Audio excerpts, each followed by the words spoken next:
Hello, Rasa. Hi, Dad. How are you today? I am doing awesome. I'm pleased to hear it. Are you ready to know everything? I am ready to know everything. Let's go.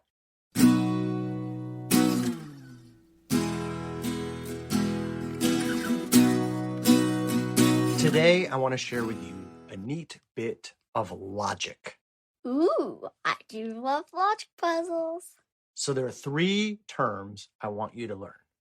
Conditional, converse, and contrapositive. Contrapositive.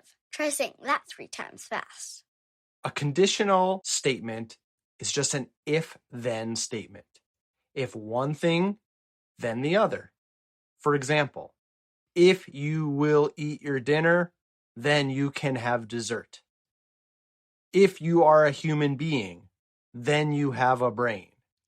If it's nighttime, then you can't see the sun. Get what a conditional is now? Yeah. Now, the converse of a statement flips the order of the 2 items. So, if your original was, if you will eat dinner, then you can have dessert, the converse is, if you have dessert, then you will eat your dinner. That's funny. I can imagine parents saying that. Yes, well, you're very clever, because what you've realized is, if a conditional is true, it doesn't mean that the converse is true, right? If you are a human being, then you have a brain. Is that true? Yes, but it's not true. If you have a brain, then you are a human being. Right. For example, you might be a dog or a cat. Monkeys have brains. Elephants have brains. You might be a human being if you have a brain, but it's not necessarily so. So, even if a conditional is true, it doesn't mean the converse is true. Ready for the last term? I'm ready for the last term. So, the converse of a conditional is when you flip the 2 items in the if-then.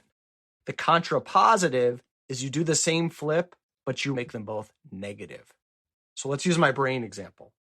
If you are a human being, then you have a brain. What's the converse? The converse is, if you have a brain, then you are a human being. And the contrapositive keeps the flip, but it makes them both negative. Like this. If you don't have a brain, then you are not a human being. That can actually make it true.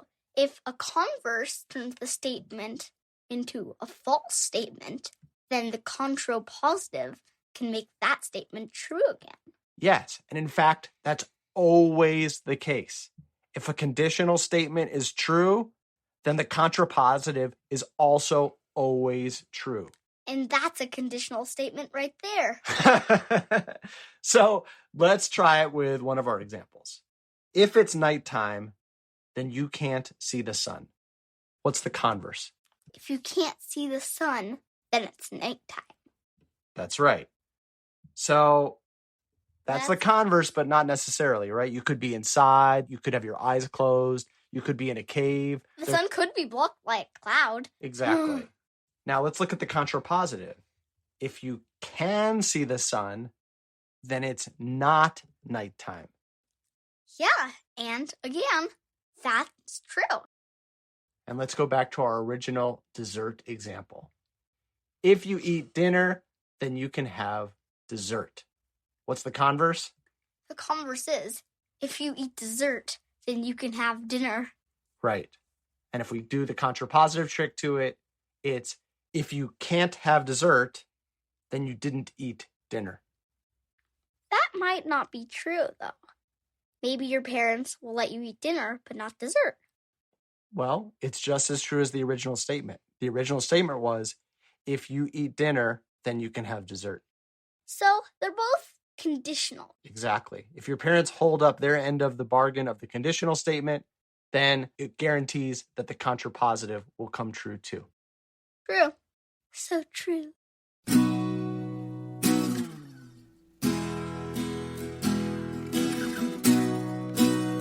Are you ready for today's poem? I am ready as I'll ever be. It's called When You Are Old by William Butler Yeats. William Butler Yeats. Wow, long name. The name's practically a poem itself. When you are old. When you are old and gray and full of sleep and nodding by the fire, take down this book and slowly read and dream of the soft look your eyes had once and of their shadows deep. How many loved your moments of glad grace and loved your beauty with love false or true? But one man loved the pilgrim's soul in you and loved the sorrows of your changing face. And bending down beside the glowing bars, murmur a little sadly how love fled and paced upon the mountains overhead and hid his face amid a crowd of stars. Wow, that's a cool poem. I like how love's a person. Can you read it and then we'll talk about it some more? Yes, I can. When You Are Old by William Butler Yeats.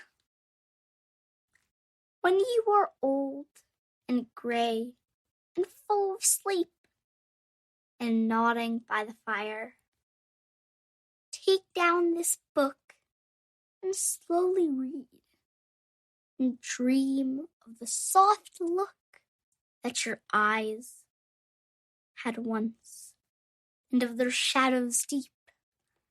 How many loved your moments of glad grace and loved your beauty with love false or true? But one man loved the pilgrim soul in you and loved the sorrows of your changing face. And bending down beside the glowing bars, murmur a little sadly how love fled and paced upon the mountains overhead and hid his face amid the crowd of stars. You can really picture that poem, can't you? Yeah. So who are the characters besides love at the end? Who's maybe the guy and the girl? Well, maybe the guy and the girl were married. Maybe, but I think it goes in a different direction. What do we know about the girl, at least when she's young? When she's young, she's beautiful. Yeah. And is he the only one who knows it, or do a lot of people know it? A lot of people know it. And what does he love about her that's different from the other people, according to him? According to him, he likes her changing face. He likes her face even when she's getting old. Yeah. I'm going to love you even when you're old. And he says, one man loved the pilgrim soul in you. And I don't know exactly what that means, but I picture the self that's behind the beauty, the real person that grows up and grows older behind the youthful appearance. Yeah, like the heart and the body. And remember, the reason I say they're not together is at the end, he says love fled and paced and hid his face. And I feel like he's speaking for himself.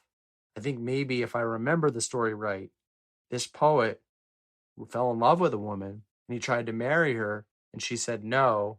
And so he wrote this poem about how he loved her truly, and that later when she was old and gray and full of sleep, she would maybe regret this moment and be a little sorrowful. But even that was okay because he loved the sorrows of her changing face. Wow, that's cool. I didn't know that. You have already heard, I'm sure, about a breakup song in rock music. Yes. But now you know there are breakup poems too.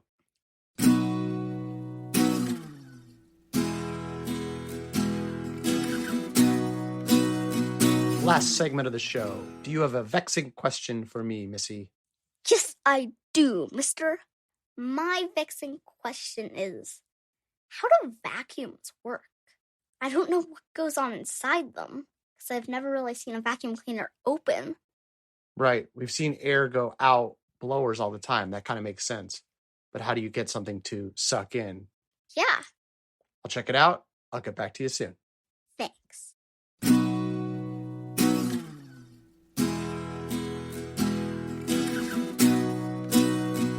I'm back. The very short answer is that vacuum cleaners work by producing suction, pulling dirt and dust up from the ground the way you might inhale a chocolate milkshake when you suck in with a straw. But how? The bottom of a vacuum cleaner has an opening where it touches the floor. Above that is a motor and fan, and another opening that leads to a dust bag. Instead of blowing air down and out, which would just scatter whatever is on the floor, the fan blows air in and up, and the dirt on the floor follows and gets sucked up all the way to the dust bag. There are lots of little extra features from there, like brushes by the bottom opening to help lift dust and dirt from carpeting, to special bagless vacuums powered by mini cyclone-like suction instead of regular fans, or robotic vacuum cleaners that travel around a room automatically without anyone having to push them. Yes, my friend has one of those. The basic principle, though, is still the same as you with your milkshake. So feel free to just think of a vacuum cleaner as a supersized electrical straw. Whoa, that is cool. Pretty yummy, too. You Must Know Everything is produced by me, Jeremy Smith, and her, Rasa Smith, with awesome music by Furniture. Please rate, review, and share the show with friends, and please join us next time for everything you need to know.